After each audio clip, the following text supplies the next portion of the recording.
This is called "Gertrude'sSweetheart."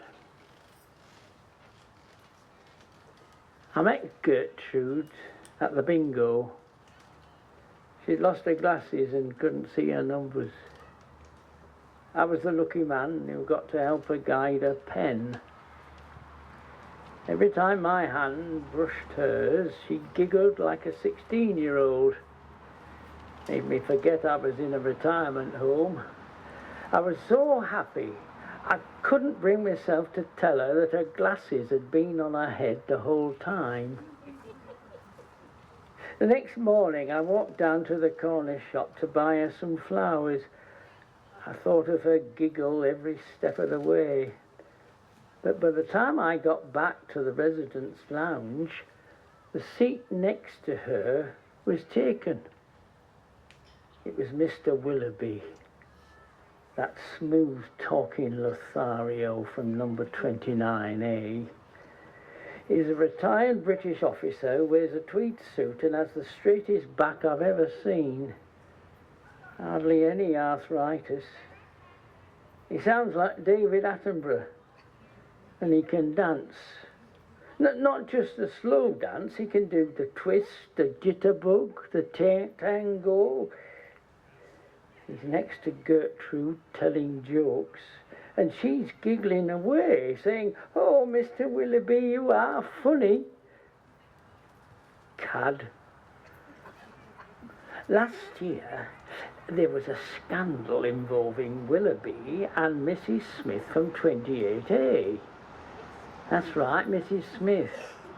Mr. Smith was in the rehabilitation wing recovering from a hip replacement, and Willoughby was ready to provide comfort, if you get my meaning.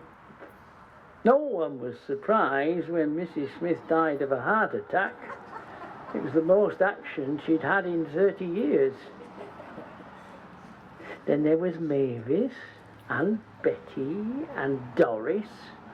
All decided they wanted a happy ending. I tell you, with Willoughby around, assisted dying has taken on a whole new meaning. And now he was after my Gertrude. Well, when I was young, I'd have walked away. But I'm old enough to know if you love someone, then you should just bloody tell them.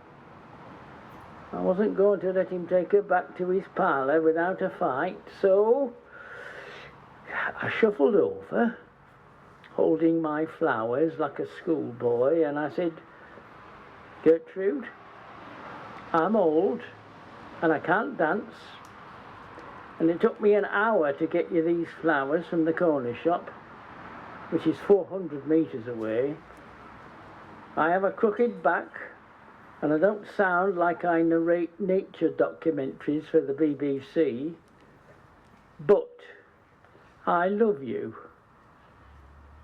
I can also assure you that your life expectancy will be significantly higher if you choose me.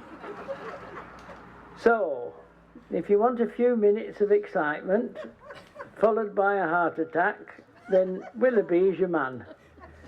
But if you want someone who will wear you down gradually over a number of years before you finally die peacefully in your sleep, then take these flowers and be my sweetheart."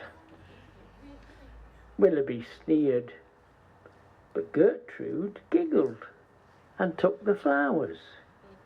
Then she took my arm, and as we left the lounge like two teenagers off to the pictures, she whispered, "I knew the glasses were on my head."